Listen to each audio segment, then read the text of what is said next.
안녕하십니까. 오늘은 32세 그 여자분 사주를 한번 풀어볼 텐데요. 여러분들 더운데 그 사주 공부하느냐고 얼마나 고생이 많으십니까? 사주 공부가 여러분들이 오행하고 십성 정도 배우면 풀 것 같았었는데 막상 사주 8자 8글자를 갖다 대면은 못 푸는 경우가 많이 있습니다. 그것은 어떻게 푸는지 그 방법을 모르는 경우가 있을 수 있고요. 또 하나는 방법은 아는데 사주 8자가 바로 눈에 들어오질 않습니다. 그러니까 처음에 여러분들이 하다 보면은 이 8글자가 많지도 않지만 그게 한눈에 다 들어오질 않기 때문에 이걸 보다 보면 또 저 글자가 안 보이고 이런 어떤 시행착오를 많이 겪습니다. 그래서 그것을 이겨내는 방법은 여러분들이 명조를 많이 푸는 수밖에 없어요. 오행과 십성이 바로 보자마자 눈에 들어와야 되는데 그렇지 못한 것은 많은 명조를 풀면서 해소해야지 다른 방법은 없습니다. 그리고 가능한 한 여러분들이 앱에 있는 만세력을 보고 이제 사주 푸는 걸 하는데 거기 보면 여기 다 십성이 적혀져 있죠. 그런 걸 하다 보면은 이 사주가 제대로 잘 안 보입니다. 그래서 여러분들이 핸드폰이나 이런 데서 이제 앱으로 바로 보면서 사주를 풀 생각 하지 말고 백지에다가 사주를 이렇게 써서 그 다음에 그것을 푸는 연습을 해야 사주를 풀 수가 있습니다. 그렇지 않으면은 이 십성이 바로 눈에 들어오질 않습니다. 그걸 참조하시고요. 그 다음에 가능한 한 60갑자도 앞으로 외우고 뒤로 외우고, 그러니까 갑자, 을축, 병인, 정묘, 무진기사, 경호신미 이런 식으로 외우고, 그 다음에 계임술, 신유경신, 기미무어 이렇게 해가지고 뒤로도 외우고 이런 식으로 해가지고 앞으로도 외울 수 있고 뒤로도 외울 수 있고 이렇게 해가지고 60갑자를 외워두면은 여러분들이 사주 푸는데 많이 도움이 될 것 같습니다. 오늘 푸는 이 명조는 우리가 항상 이제 사주 풀 때는 이제 용신을 중심으로 해서 푸는 거죠. 그 대전제가 월지를 중심으로 푼다. 팔자용신 전구월령이다. 월지에서 투출된 기운이 뭔가, 그래서 그걸 용신으로 잡아서 풀고요. 용신이라는 건 뭐냐면은 나한테 좋은 기운이 아니라 그게 좋든 나쁘든 내가 타고난 어떤 부여받은 임무, 부여받은 어떤 특기라는 얘기죠. 그래서 그것이 흉신일 때는 그 흉신을 역용할 때 발복을 하는 거고요. 그게 길신일 때는 그것을 생하는 기운이 들어왔을 때 발복을 하는 겁니다. 그래서 나한테 통관하는 게 좋아서 통관용신이니 나한테 억하고 부하는 게 좋아서 그게 억부용신이 이렇게 해가지고 사주가 제대로 안 풀립니다. 그것이 좋든 나쁘든 무조건 월지와 월지에서 투출된 지장간이 용신이 되고 그걸 중심으로 상신을 찾고 기신을 찾고 이런 식으로 풀어야 사주가 제대로 풀린다는 걸 말씀을 드립니다. 그래서 사주의 어떤 비법, 기법 이런 식으로 많이들 얘기하는데 물론 그런 것도 있겠죠. 그러나 배우는 입장에서는 가장 기본적인 기초적인 원칙을 배우신 다음에 그 다음에 비법도 찾아보시고 새로운 기법도 연구해 보시면 사주 푸는데 도움이 많이 되지 않을까 생각을 합니다. 그냥 물상으로 풀거나 그 다음에 신살 같은 거로만 풀어가지고는 사주가 제대로 풀리지 않으니까 항상 자평진전 오리지널이 있죠. 서가구가 얘기하는 평주의 어떤 개념보다는 심여천 선생이 얘기하는 자평진전, 자평수록 39편의 내용 그대로 여러분들이 배우시면은 크게 문제가 없습니다. 그 다음에 여러분들이 갖다가 물상도 첨부시키고 신살도 첨부시키고 해서 그걸 더 풍성하게 하는 그런 것들이 먼저 돼야 된다 생각을 합니다. 그래서 여기 보면 수생목 해가지고 상관이죠. 상관은 우리가 보면 이제 흉신이라고 얘기를 하는데 상관은 그래서 그것을 그것을 제어하는 기운이 들어올 때 발복을 한다 이렇게 보는 거죠. 이 상관이라는 것은 내 재주, 아이디어, 기발한 생각 이런 걸로 해서 내가 하고 싶은 일도 하고 재물도 버는 그런 사주다. 반면에 상관은 또 변덕도 되고요. 사람이 오늘 마음과 내일 마음이 다르고 이렇게 계속 변화, 변동을 주고자 하는 그러한 심성이 강합니다. 그래서 상관이 있는 사람은 융통성도 좋고 어디 가서도 그 밥은 먹고 산다 이렇게 얘기를 하지만 또 반면에 상관이 어떤 그 작용을 제대로 못했을 경우에는 하극상을 일으킬 수도 있고 여러 가지 그 부작용이 있을 수도 있는 그런 그 기운입니다.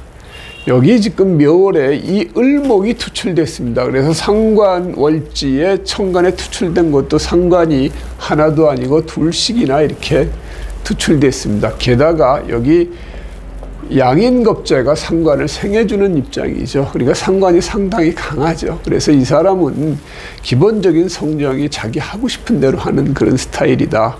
어떤 법과 규칙 뭐 이런 것들을 준수하기보다는 자기 하고 싶은 대로 하는 자유분방한 그러한 성격의 소유자일 것이다. 이렇게 우리가 볼 수가 있고요. 그런데 여기 이제 상관이 이렇게 인으로 해서 정인이 이렇게 그 묘유층합니다. 유금이 그 상관을 제어하니까 이게 바로 우리가 얘기하는 상관패인, 우리가 패자는 찰패자죠. 그래서 상관이 이렇게 일을 차고 있다. 상관패인의 어떤 그런 모양새면은 내가 가진 기술, 아이디어, 그걸 글로도 잘 나타낼 수 있고 내가 배운 학문이나 어떤 그 기술을 잘 활용해서 학교 선생님이 됐으면 잘 가르치는 학교 선생님이 됐을 것이고 사회에 나가서 일을 하면은 자기 재주 아이디어를 마음껏 뽐내서 일을 할 수 있는 그런 사람이다. 그리고 이 상관은 재를 보는 게 제일 좋은데 이게 또 재까지 있습니다.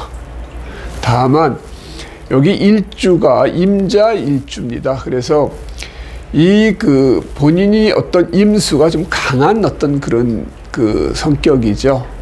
그 상관을 쓰는 사주는 이렇게 일주가 왕하면은 좋죠. 나를 설계하는 기운이 많은데 그것을 이렇게 강한 일간이 있으니까 그것을 감당할 수가 있다. 식신이나 상관, 그 다음에 재관을 쓰는 사주가 일간이 약하면은 좋아도 좋을 수가 없습니다. 그런데 일간이 왕한 상태에서 상관으로 이렇게 설계해 주는 것은 좋다. 다만 여기 이 양인겁재가 또 재를 극하는 그 모양새가 있으니까 남편이 내 재물을 깰 수도 있다. 내 재물을 쓸 수도 있다. 이렇게 볼 수가 있고요. 또 여기 자묘형이 있습니다. 그러다 보니까 이 사람이 아니다 싶을 때에는 탁탁 집어서 그 정곡을 찌르는 말도 합니다. 자묘형이라는 것은 우리가 소위 무례지형이라고 그러죠. 뭐 예의가 없다 이렇게 얘기할 수 있는데 대략 어떤 성향을 보면은 그 사람이 딱 그 참아하지 못할 말 같은 것도 이런 사람들은 딱 아니다 싶을 때는 딱 집어서 얘기를 합니다.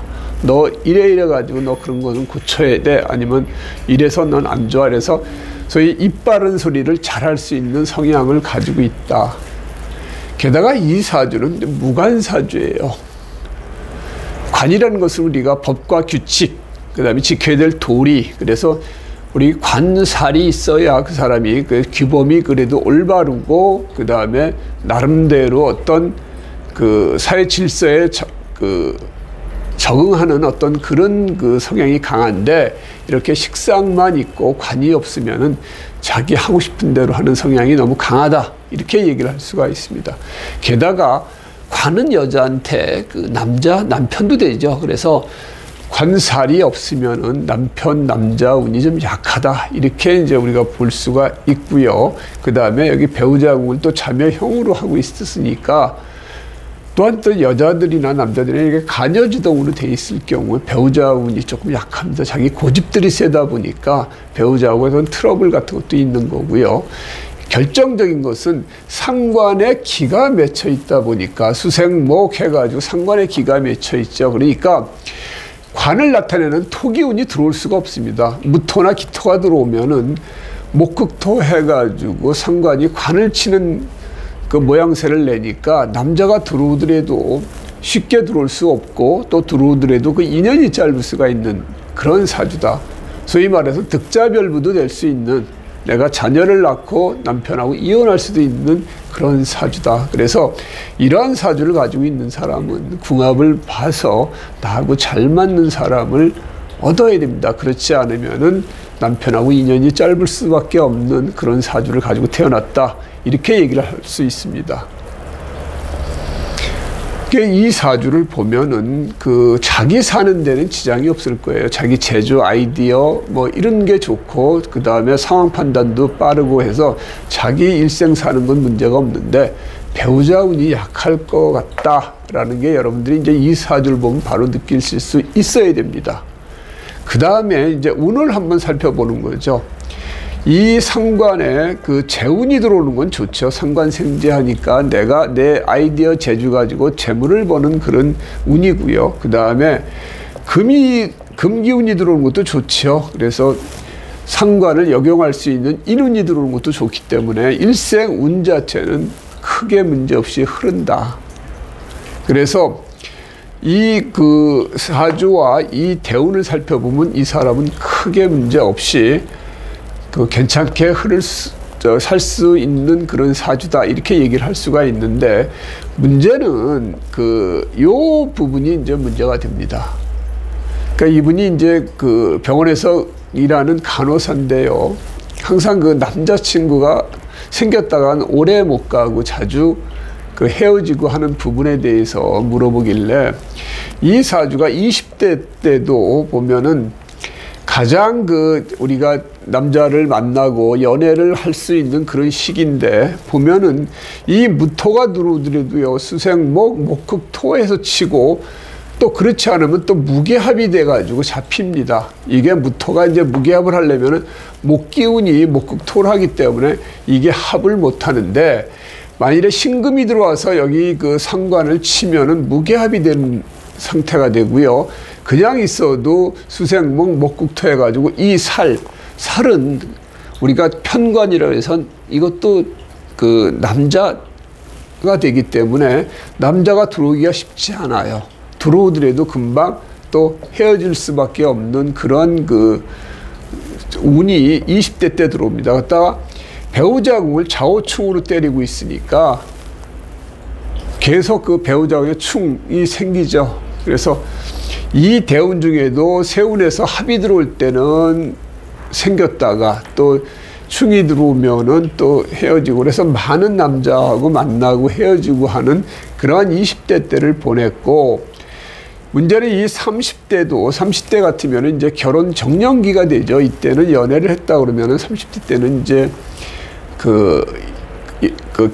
본격적으로 결혼을 하는 시기인데, 여기도 보면은 관하고 정관이 다 들어와 있죠. 아래 위로 정관이 들어왔기 때문에 얼마나 좋습니까? 보통 사주 같으면은 정관이 들어오면 내가 명예, 지위, 그 다음에 승진, 뭐 내가 자리를 잡는다, 아니면은 뭐 포상을 받는다, 이렇게 할 수가 있는데, 이 상관격에서만큼은 이 정관이 들어온 게 안 좋습니다. 상관경관 위화백단. 그래서 상관이 관을 극하니까, 그리고 배우자 궁을 토국수에서 또 때리고 있죠. 그러니까 이게 결혼하기가 쉽지가 않습니다. 아마 이분은 가장 이 31세부터 41세까지 이 대운 중에 결혼을 하려고 할 텐데 성사되기가 쉽지가 않다. 이렇게 지금 보여지고 있습니다. 그래서 이런 사람들은 궁합이 좀 나하고 잘 맞는 사람, 즉 여기 보면은 이제 신금이 들어오면은 신자 합이 들어오죠. 그러면서 금의 기운은 이 상관을 제어하는 역할을 하기 때문에 좋죠. 그래서 이 일지가 신으로 되어 있는 사람을 만나라 그랬더니, 마침 지금 만나고 있는 사람이 신일지가 된 남자를 지금 만나고 있다고 그러더라고요. 그래서 그 사람하고는 잘 만날 수 있을 것이다. 다만 다른 부분도 한번 같이 살펴봐야죠. 요 일지만 가지고 볼 수는 없는데, 이분이 이제 사주에도 좀 관심이 좀 있더라고요. 그래서 기본적인 건 조금 아시기 때문에 그렇게 이제 대화를 했었었는데, 아무튼 이 31세부터 들어오는 이 기미대운이 가장 좋지만은 이 사주에 한해서는 이 대운이 가장 안 좋은 대운. 그래서 결혼하기도 쉽지 않고 그다음에 내가 어떤 지위 명예를 차지하는 부분도 조금 이때는 좀 힘들다 이렇게 보여지는 거죠. 그리고 이후에는 이제 경신대운 같은 경우에는 상관에 인으로 들어오는 건 상당히 좋죠. 그 다음에 여기에 상관을 을경합환해 주는 것도 괜찮고요. 이 신금, 이 신유대운도 좋고요. 그 다음에 요 61세가 되면은 이제 그 비견하고 이제 살이 들어오는 거죠. 상관이 제살하는 것도 괜찮습니다. 묘수로 합되는 것도 괜찮고.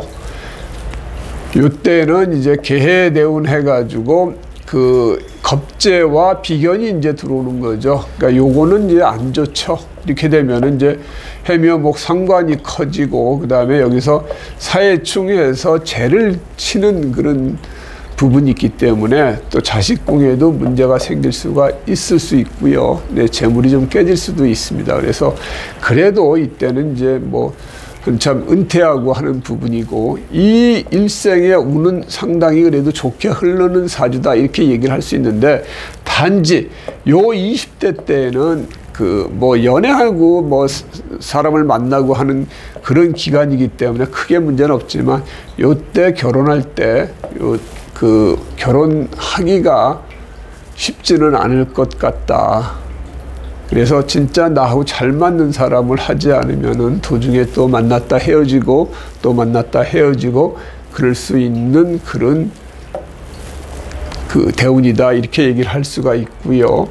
그 다음에 11살부터 들어오는 재운도 수생목 목생에서 재운은 다 좋죠. 상관생재하니까. 다만 이 재운이 어렸을 때 들어오면은 학생들이 어떤 공부보다는 더 빨리 커서 돈을 벌어야 되겠다 이런 생각을 갖게 됩니다. 그래서 학문을 길게 하는 게 아니라 나 얼른 뭐 해가지고 실용적으로 사람이 바뀌게 되죠. 그래서 돈 버는 쪽에 관심이 많습니다. 어렸을 때부터. 그래서 어렸을 때는 가능한 한 인운으로 들어와가지고 인운이나 관운으로 들어와서 학교 생활에 충실하면서 공부하는 어떤 기운이 들어오는 게 좋지, 이 재운이 그렇게 썩 좋다고 볼 수는 없습니다. 다만 이게 상관격이다 보니까 재운도 좋다.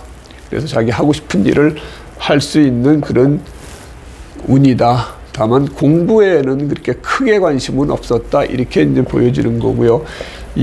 어렸을 때 운은 상관에 살 들어오는 것도 괜찮죠. 그 다음에 여기 재운도 괜찮고. 그래서 일생 운은 크게 문제가 없었는데, 요런 부분들, 배우자하고 약한 부분, 무관사주에다가 결정적인 결혼 정년기 시즌에 또 관이 얻어맞는 이런 사주를 가지고 있어서 본인도 그 부분을 가장 안타깝게 생각하더라고요. 그래도 어쩔 수 없잖아요. 자기가 가지고 있는 사주니까. 다만 나하고 잘 맞는 합이 이 네 궁 중에 2개의 합이 맞는 사람 정도를 구해 보십시오 하고 얘기를 했었습니다. 그래서 그런 사람을 만나면은 비록 내가 무관사주고 상관에 어떤 기가 맺혀 있더라도 또 잘 헤쳐나가지 않을까 그런 생각을 해봅니다. 오늘은 상관격 사주를 한번 풀어봤습니다.